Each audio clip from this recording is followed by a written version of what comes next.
when we first started doing this, I thought EVP beyond the theory, that kind of does raise a couple of questions. It kind of raises the question what the theory is, and to a certain extent it also raises the question what an EVP is.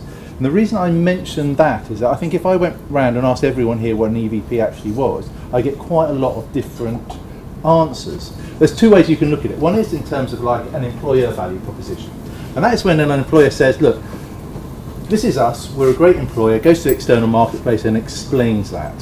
However, what has happened since 2002 is that people have started to appreciate the benefits of an EVP internally in terms of like engagement and retention and advocacy. And so we started talking about employee value propositions, which is like taking the term internally and bringing the internal market with you as well as the external marketplace. Now this is much more difficult because an employee value proposition isn't really just a marketing exercise, it's a change management exercise. So it's quite easy to develop some brand pillars and say, look, this is us, but you need to get your internal audience and your external audience as well really motivated about this and believing in it.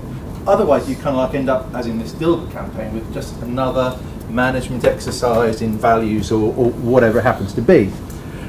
The most important thing, however, I think, when you're doing EVP implementation about reflecting personality, there's a lot of research being done on EVPs, and it really says that a lot of companies use the same brand pillars and have essentially the same messages in the marketplace. So the way that you have to differentiate yourself is by getting your personality behind your brand pillars. It should last. And I've worked on way too many projects in which the EVP has lasted maybe a year, maybe it hasn't even lasted 6 months because they haven't done some of the... An EVP isn't there for a fixed point in time. Obviously your business is going to change, the world is going to change, and you want your EVP to change with it.